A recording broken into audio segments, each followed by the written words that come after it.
on the cultural issues related to the survival, and I use that very deliberately, the survival of women in manufacturing.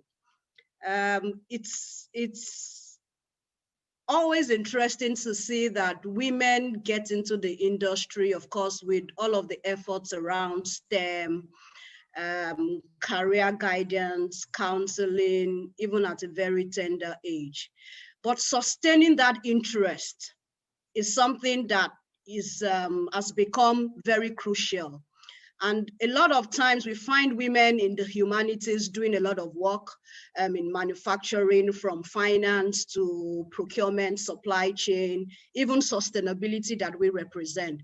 But when it comes to the core technical aspects of manufacturing, it then becomes a challenge.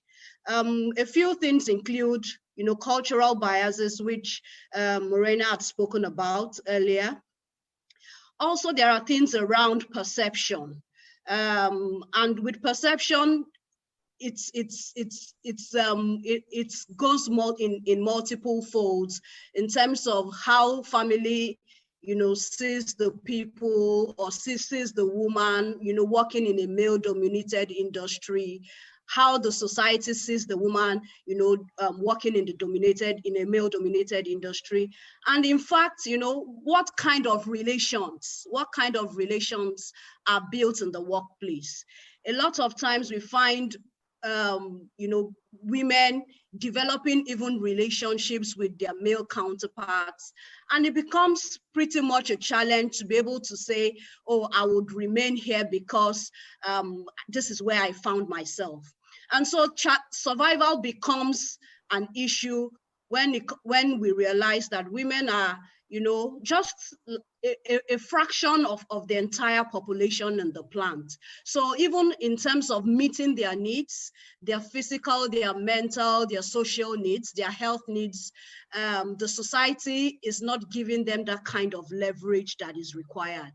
In addition to that, supplies, what kind of supplies are we giving to the women? And I'll cite a very practical example. A lot of organizations, for example, would cater for their population by providing groceries and all of that. How many organizations provide things like sanitary towels and tampons?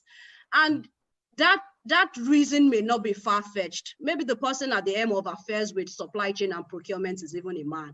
And so those are some of the issues that, contribute to how women survive and want to be retained, as it were, in the industry.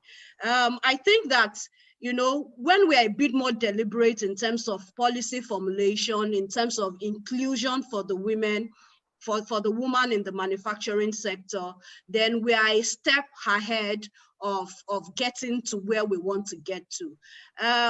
This is the decade of action, and it's interesting that, a lot of focus is on, what are the things that we need to do in this decade of action, 2020 to 2030.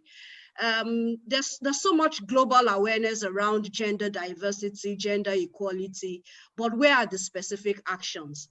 And so the onus is, I believe that, the private sector has a lot of role to play in, leading the change, in setting the standards, in supporting policy formulation that helps us to address the issues of women retention in the manufacturing sector.